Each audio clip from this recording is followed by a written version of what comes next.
Welcome to the August presentation of GB7.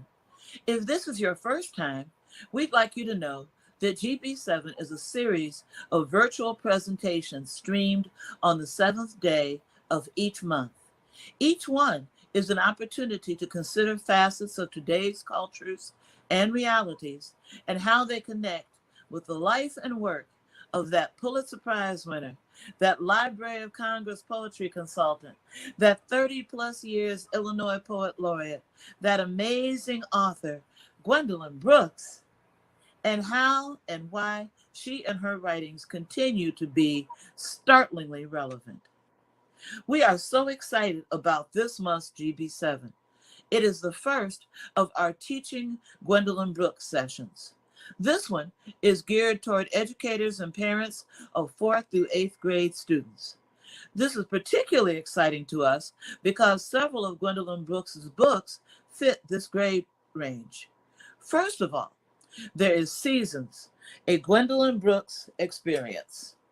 We recommend it for 6th grade and up, but you know your people best. There are definitely poems in this collection which will intrigue younger children too. And it's not just lemonade in the summer and snow in the winter, although poems about those subjects are in the book as well. What's most important is we carefully thought through which works fit best in each season.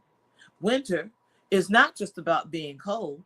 We included poems about hard realities, hardened people, and isolation.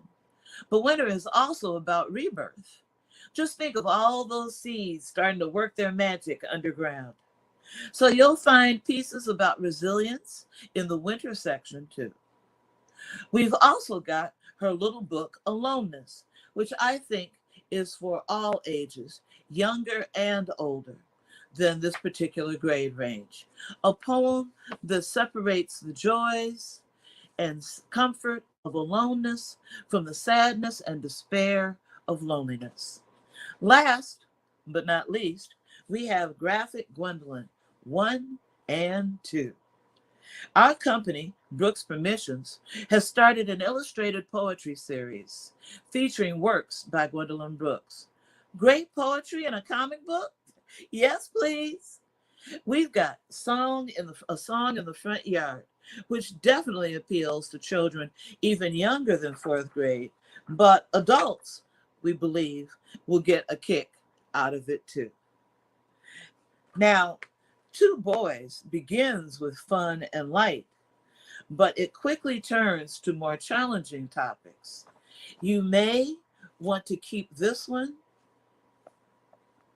for 6th grade and up, or for discussions with small groups. We hope you'll use these works in your own plans. We'll let you know more about where you can get these marvelous home and classroom resources at the end of our program. But right now, I'd like to introduce you to our incredible social media and technical manager, Darius Colquitt. He's a powerful writer, actor, singer, director in his own right, and producing artistic director of BAM Talent. He's going to introduce you to our talented artists and educators. Darius? Thanks, Nora. I am so excited to be able to share our participants with you, our viewing audience. Now, you should know that these 3 participants have created some outstanding, absolutely fascinating lesson plans for this afternoon's GB7. And we're so excited to have their educational expertise as a contribution to this month's presentation. First, speaking on teaching Gwendolyn Brooks across the curriculum, you'll hear from Lutha Maura, who describes herself as a proud mother, mother-in-law, and grandmother. She has a passion for education and dance and holds degrees in psychology from DePaul University and education from National Louis University. Currently, she is a doctoral student in education policy at the University of Illinois Urbana-Champaign.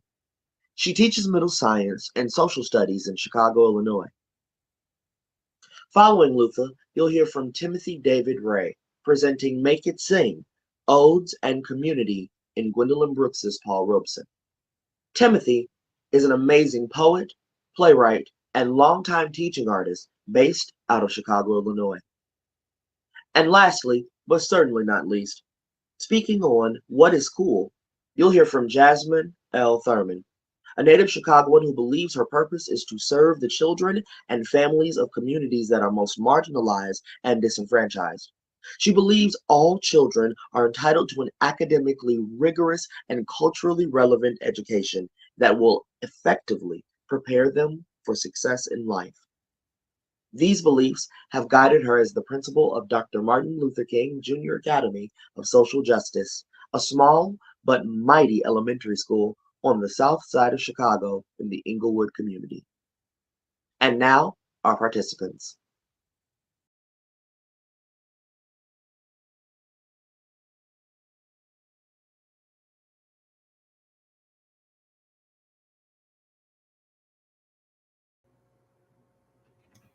Hi, everyone. Again, my name is Lutha Maura, aka Lucy, and today I'm going to share a cross-curricular lesson plan with you for teaching Gwendolyn Brooks, specifically for the 4th through 8th grade social studies class.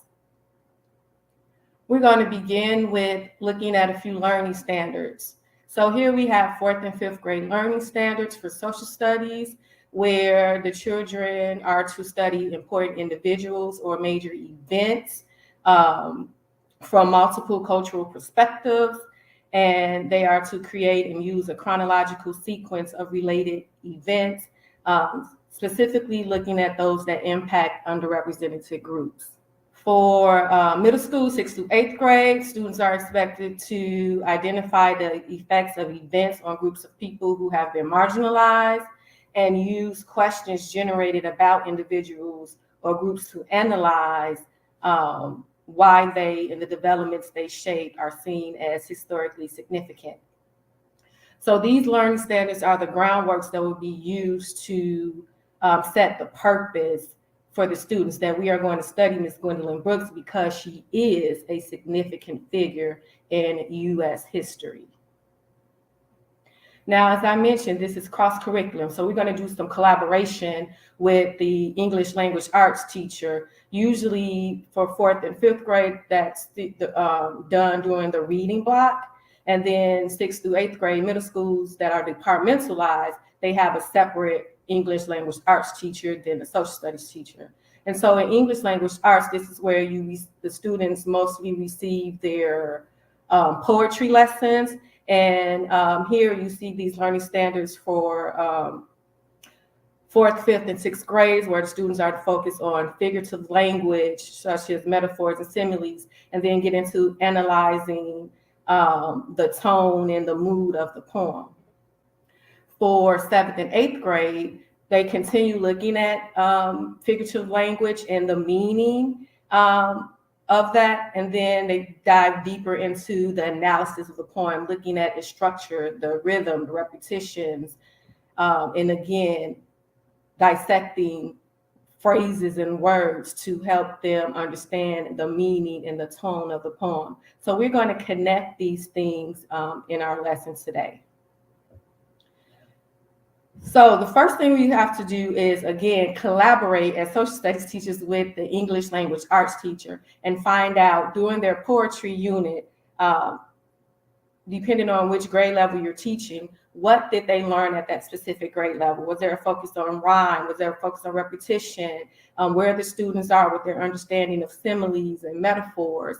How were they with the analysis of the poem, with using the words and phrases of the poem to help them decide the poem's message, what the tone or the mood was. So we're going to collaborate with the ELA teacher so that we're using that same language and the same vocabulary as we review this in social studies class, because what we're going to do is use the poem as a way to introduce our student to our significant historical figure, which in this case is Miss Gwendolyn Brooks. So as a social studies teacher, if you're wondering like where should Ms. Brooks fall within our curriculum? So we have several options. You can choose one of the history months or both. So in February, you have Black History Month.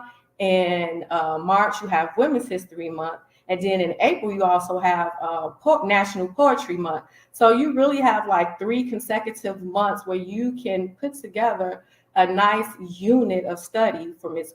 Brooks, where you focus on her significance as African-American person in U.S. history, her significance as a woman in U.S. history, and then her significance in the world of poetry, not only in U.S. history, but worldwide. So you can use any one of those to infuse her. Today, I'm going to use the I do, we do, you do structure in our lesson plan, and we're going to use Ms. Brooks' poem, A Song in the Front Yard, to introduce our social studies students to Gwendolyn Brooks as a significant historical figure. And we're going to also use this as an opportunity, again, to reinforce what they've already been taught in English language arts class with regards to the elements of poetry. So first we have our bell ringer. So this is usually at the very beginning of the block or the period. If you're departmentalized, it's kind of like your do now, as some schools use, instead of bell ringer. So we're going to use this as an opportunity to assess the students' prior knowledge. So ask them the question, what do you know about poetry? I generally have my students respond in a science notebook or on one of the online platforms like Pear Deck or Google Classroom. I love Pear Deck because you can remove the students' names and you can project it on a smart board, and you can, and the whole class can see anonymously all the different responses, and that always generates very good conversations in my class.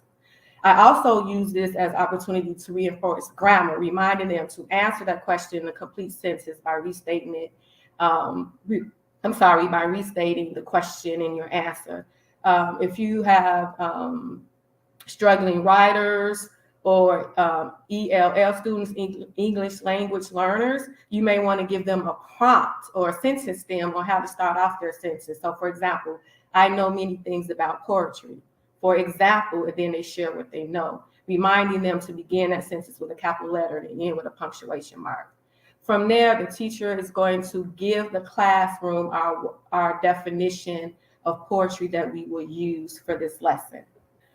So here is the definition of what poetry is as a collection of words and expressions that express emotion or ideas about something. And you can also have students record this in their notebooks. Again, vocabulary is always important. For diverse learners, you can also just have a pre-printed copy of this and have them glue or tape in their notebook, or even give them a copy where some of the words are missing and they fill in a blank. That way they're recording as well, but they don't have as much to record. And then bringing in the history, we're going to share like about 6 historical facts about Ms. Brooks' life, like when and where she was born. Just sharing how she began writing and publishing as a teenager. The kids are always pulled in and drawn into people where they're doing great things at a young age. And then we'll share a significant accomplishment, like how she became the first African-American to win a Pulitzer Prize in 1950 for her book Annie Allen, and how the prestigious high school, one of the prestigious high schools in Chicago, Gwendolyn Brooks College Preparatory Academy, was named after her in 2001.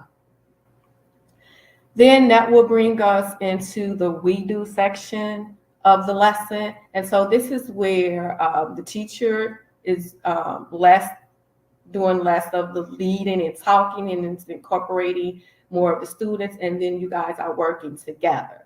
So this is class, teacher working together.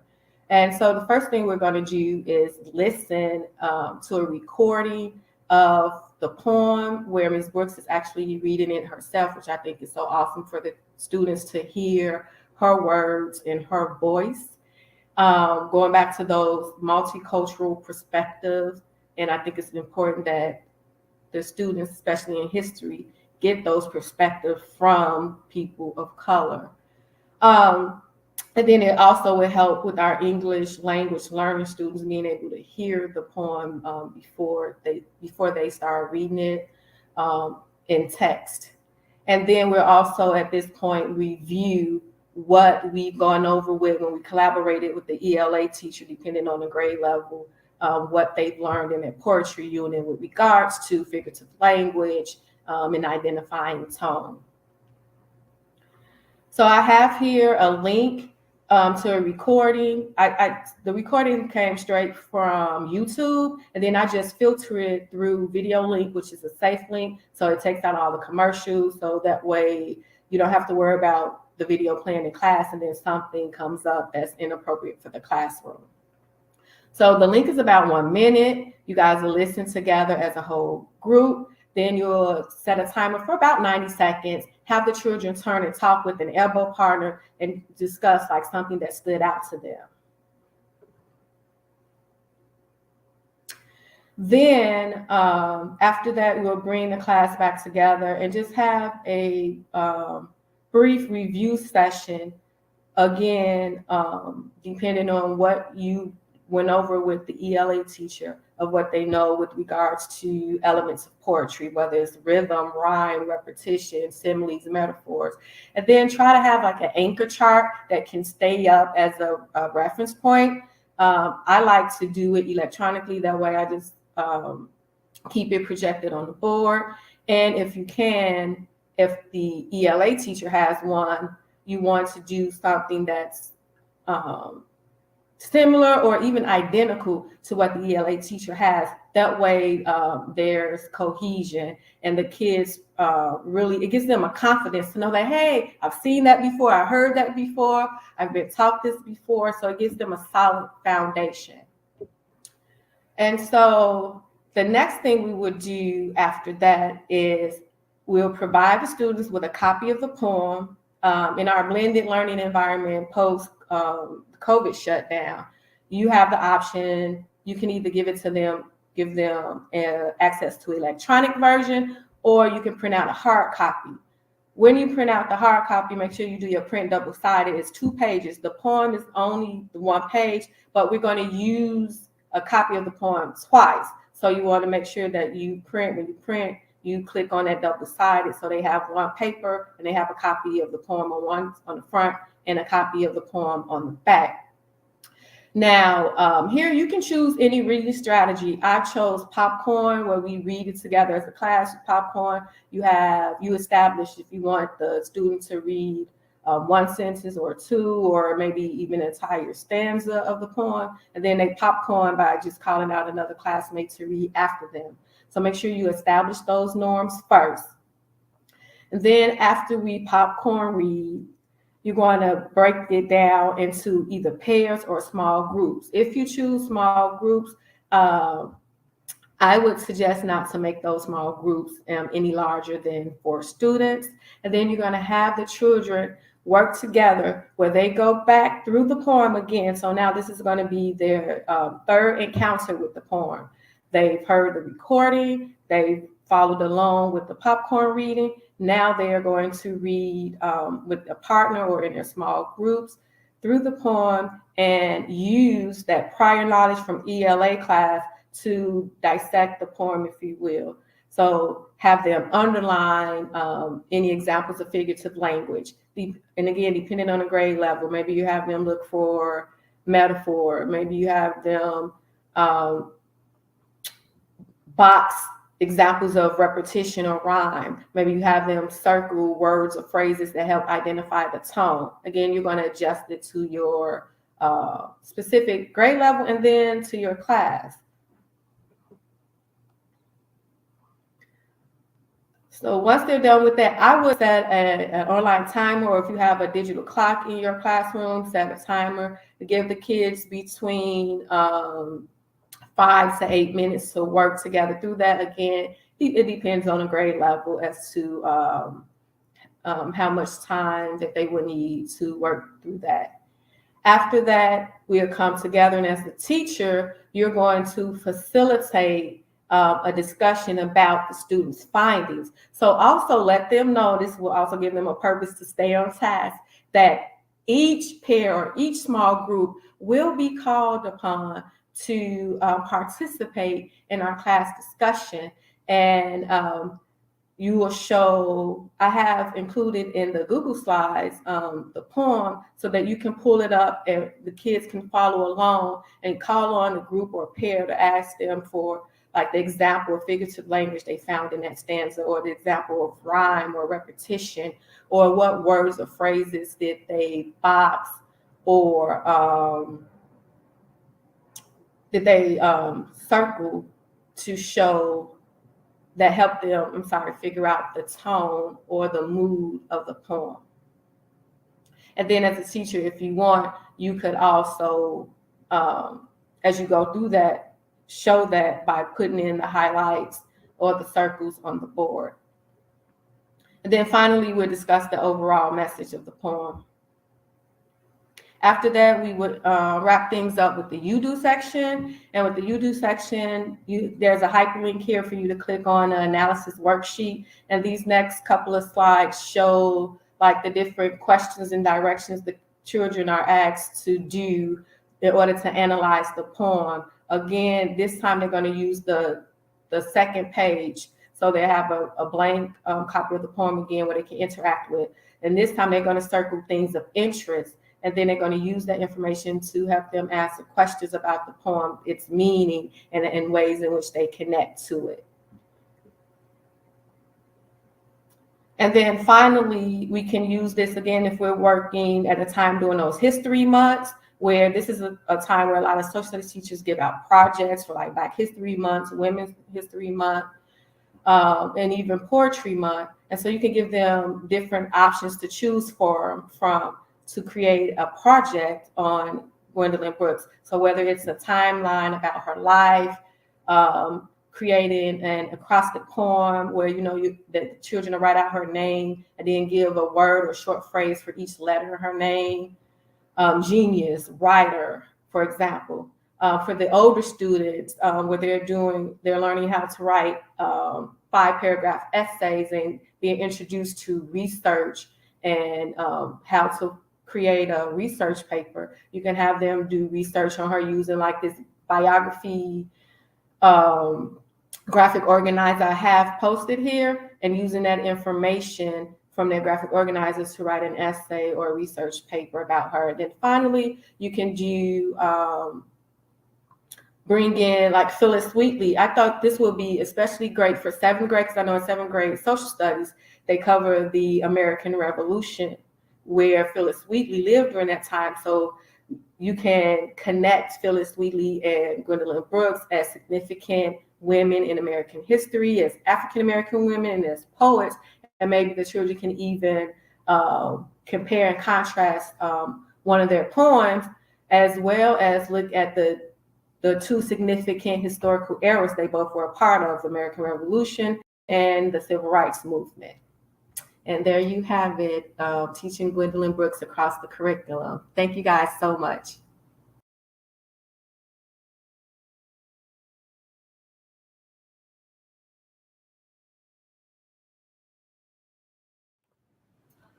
Hi, I'm poet Timothy David Rey, and I'm happy to be here to walk you through a little lesson on the Paul Robeson by Gwendolyn Brooks. The title of the lesson is called Make It Sing, Odes and Community, and Gwendolyn Brooks, Paul Robeson. In the second slide, we see the overview here for the lesson. It'll first start with a poem lesson, and then some extension ideas if you'd like to go even deeper with your class. In the next slide, we have our opening exercise.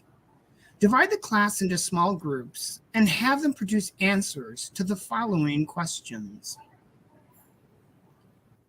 What does the word community make you think of? And I usually give about 10 minutes per small group to work on each of these questions. And the next slide is the next question. How are you part of a community?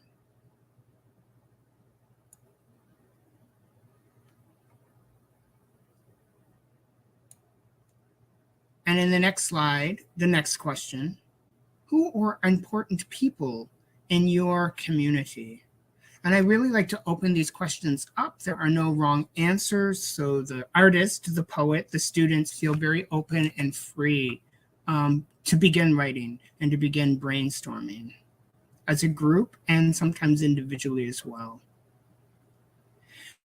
In the next slide, I asked that the group kind of switch gears and find an image that symbolizes community. They can find an image, they can draw an image, they can find an image on the computer if they would like to, but I'd like them to use an image and start working with images to combine with their poem when it's finished. This usually takes about 20 minutes. So of course, this lesson can be sped up if you'd like to do it in one sitting, but it also allows itself to be extended over at least 2 or 3 days. And in the next slide, we begin talking about Paul Robeson. Here in this next slide, I've cut and pasted just a very brief introduction to Paul Robeson from Wikipedia. You're also welcome to do a deep dive with your students, especially your older students. So they'd like to get to know Paul Robeson. Paul Robeson was a bass baritone and was an American bass baritone concert artist, stage and film actor, and professional football player and activist who became famous both for his cultural accomplishments and his political stances. In 1915, Robeson won an academic scholarship to Rutgers University. And then we start going a little bit deeper into some of the aspects that we'll look at the poem. In the next slide here. Robeson became famous for singing a song titled Old Man River from a musical called Showboat. But he changed the lyrics as years went by as a sign of protest. In the next slide, I let the students listen to Paul Robeson sing Old Man River. This is just a cut and paste. But this is a nice rendition from the musical version of Showboat. So they have a little better understanding when we go right into the poem itself. But you see already, we've written, we found images, we're working with moving images, storytelling, musicals, the media.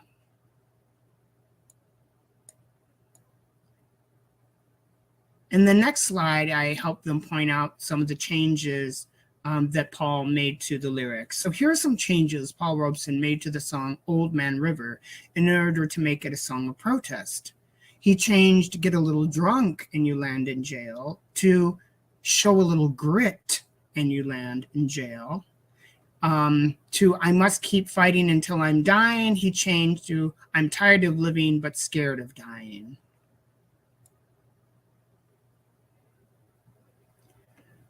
Gwendolyn Brooks wrote a poem about Paul Robeson called An Ode. See that introduction here.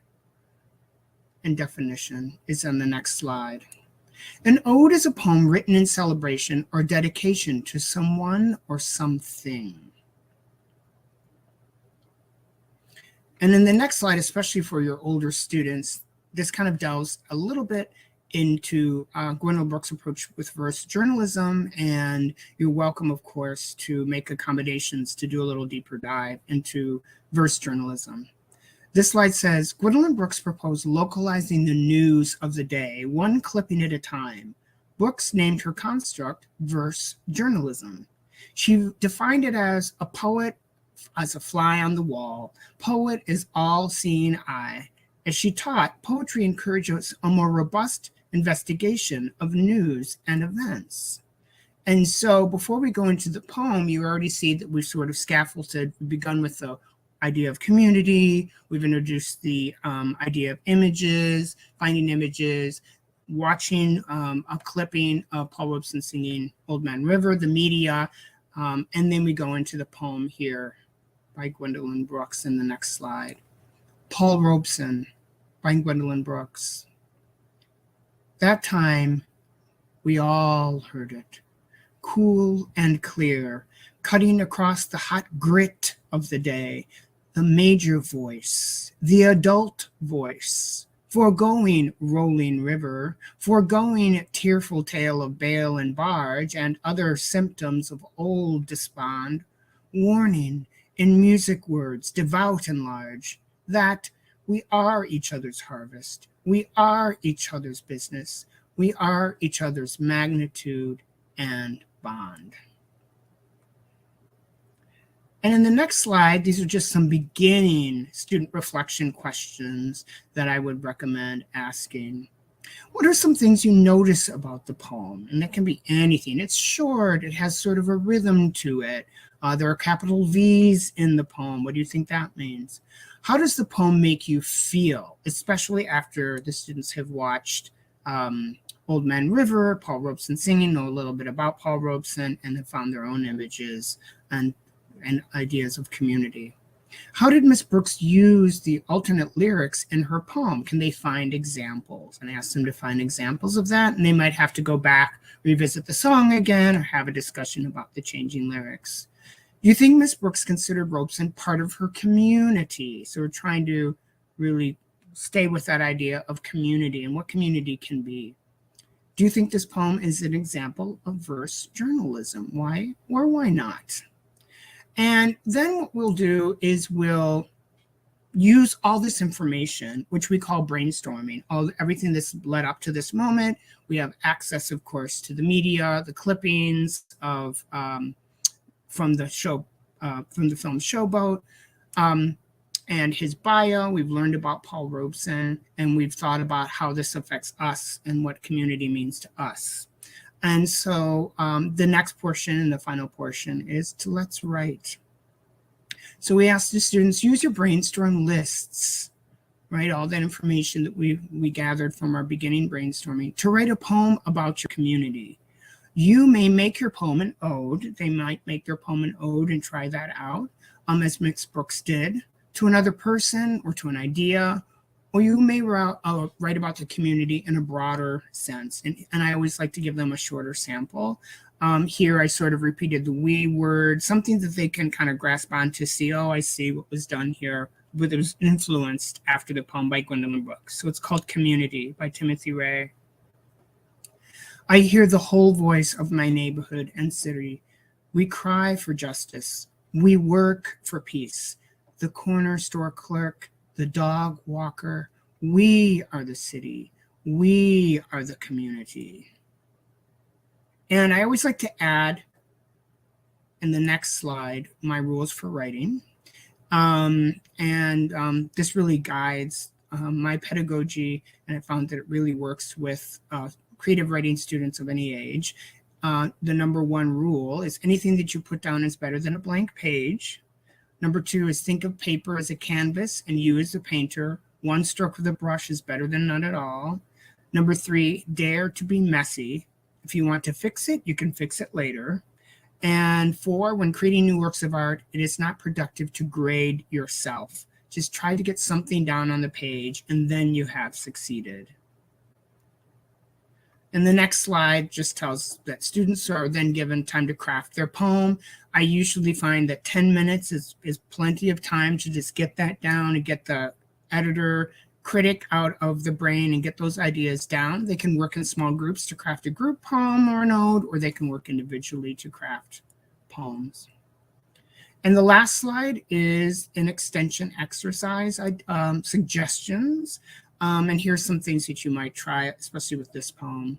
Find and play protest songs during class in the background as students work. Print out protest song lyrics and have students create cut-up poems from the lyrics and make new poems. Have students find images that go with their poems or create a visual collage of these images along with your student work as a final project. Thank you very much. This has been a wonderful invitation to walk you through some of my experience with teaching Gwendolyn Brooks, Paul Robeson. Thanks so much for joining.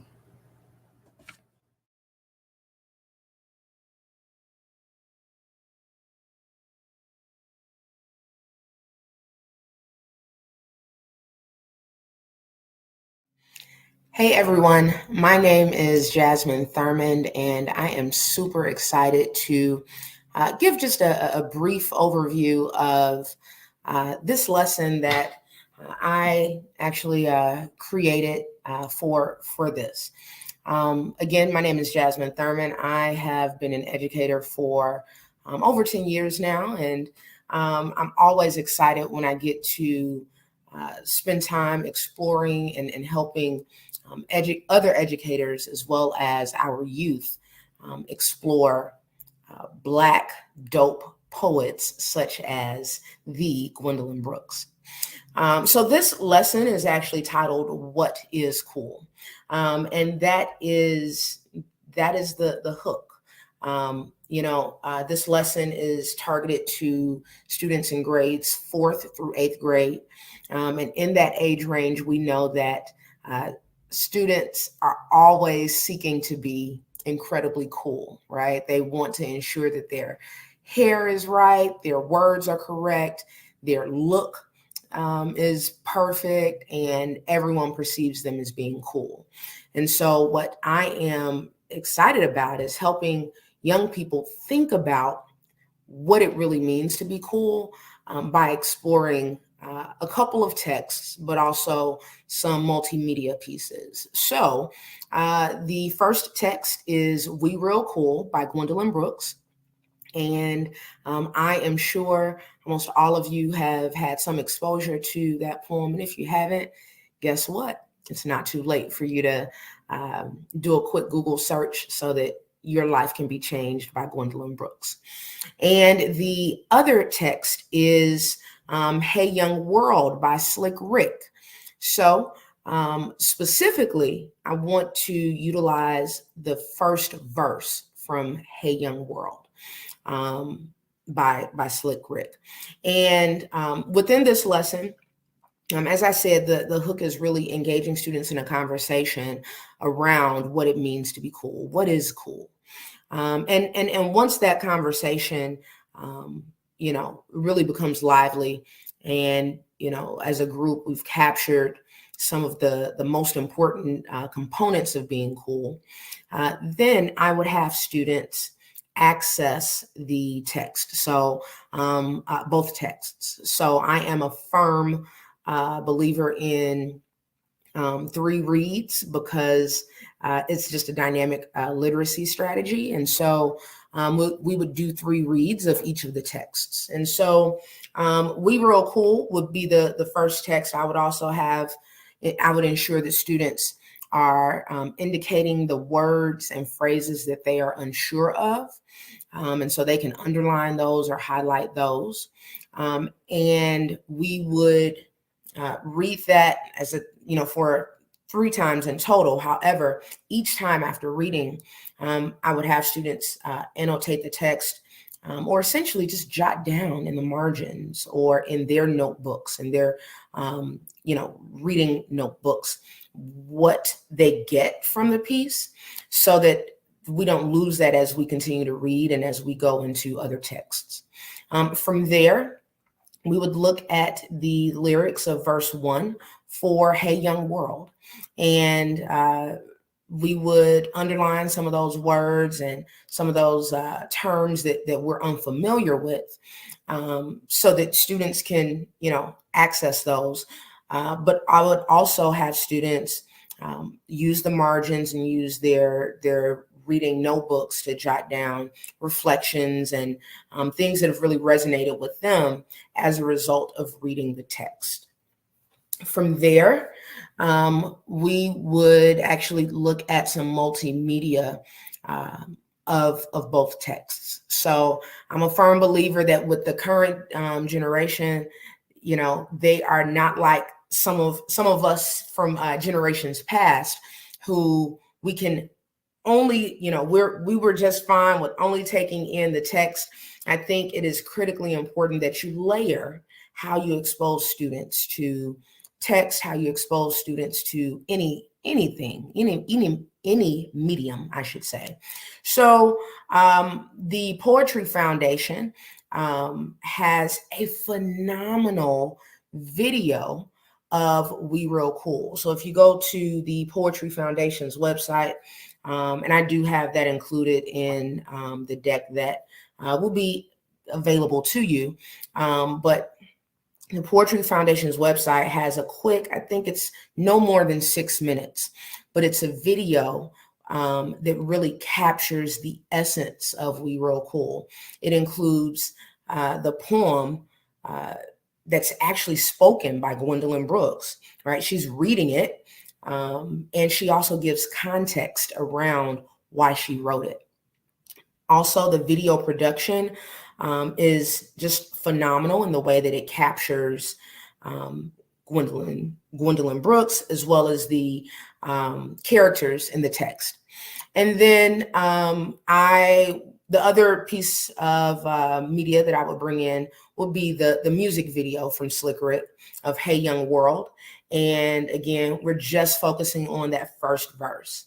And so, you know, really with looking at the text and doing those 3 reads and writing our reflections down and then watching those videos, it will be, it becomes a natural progression in the lesson to have students break out into small groups, no more than 3 students, to talk about what are some of those similarities that they are finding in the texts, and what the author is trying to get us to believe about the topic, as well as simply the main idea, the theme of each text. And so that discussion is really the piece where, as educators, we can really allow students to engage in discourse where they can go much deeper than what we might ever get them to, than what we might ever get them to go if we're doing all the talking. So it's really important that students are engaged in that student-to-student discourse. And so I believe that, there are multiple ways in which an educator can attack this, but I believe in, having students create a Venn diagram where they can outline, or not really outline, but list those things that are similar and list those things that are different about the text, but also a graphic organizer that's not in the form of a Venn diagram would be just as effective.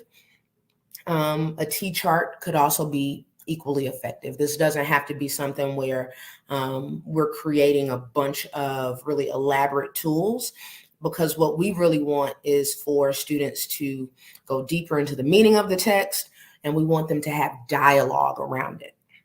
And so the goal is for students to get to the understanding that both texts are talking about just the dangers of chasing coolness and not being in school, right? Or the dangers of chasing coolness through dropping out of school or leaving school. And so I think this is especially important because the pandemic has had an indelible mark on education in a number of ways. But one of those ways in particular has been the disengagement of students in school and in families and in our young folks' education. So, as I said, that's the goal, right? We want students to understand how the authors are getting us to that point. And from there, we want students to work together either in the same or different groups. It's all up to the teacher as to how you go about this, but have students work together to create memes, a series of tweets, even a verse or song or video as part of a campaign to encourage students to stay in school. And so I'm really big on giving students a lot of autonomy around how they perform their mastery of the content, the concept, and how they are able to simply demonstrate their ability to do something similar. So we know our students love memes. A lot of our students are heavily engrossed in social media. We have some very talented, creative students who love to write songs and verses and even create videos. And so to give students an opportunity to see examples of what people from, what artists from the past have had to say and how they've said, essentially, don't skip school, right? Don't leave school, don't drop out of school. So giving students exposure to that at different points in history, and then giving students the opportunity to create their own piece or pieces of this campaign is something that's very powerful, but it's also culturally relevant and responsive. And it is something that is very engaging for students. And I would love to be a part of any of your classes should you decide to execute this lesson plan. Thank you.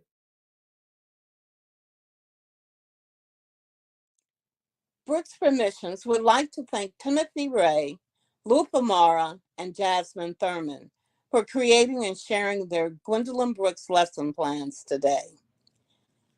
All the poems used for today's lesson plans can be found in the book entitled Seasons, A Gwendolyn Brooks Experience.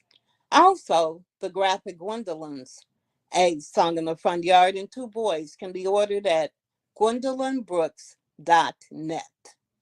For more information on purchasing Aloneness, contact thirdworldpressfoundation.org or call 773-651-0700. Our upcoming GB7 titled Let Us Reintroduce Ourselves, Brooks Permissions will reintroduce itself by connecting Gwendolyn Brooks' works as it was then with the world as it is now. We will share Brooks Permissions history from infancy to our 21st year and beyond. On October 7th, Brooks Permissions GB7 will focus on the graphic Gwendolyn Two Boys. This GB7 will be a discussion by Black men focused on the Black males in this country. One of the most impactful pieces in the catalog of Gwendolyn Brooks is the iconic poem, Speech to the Young, Speech to the Progress Toward. It's not only permeated the soul of American literature, but its popularity, especially within recent days, reinforces the importance of maintaining the source of a legacy. Here is that impacting piece, Speech to the Young, Speech to the Progress Toward. Among them, Nora and Henry III. Say to them, say to the down keepers, the sun slappers, the self-soilers, the harmony hushers, even if you are not ready for day, it cannot always be night. You will be right, for that is the hard home run. Live not for battles won. Live not for the end of the song. Live in the along.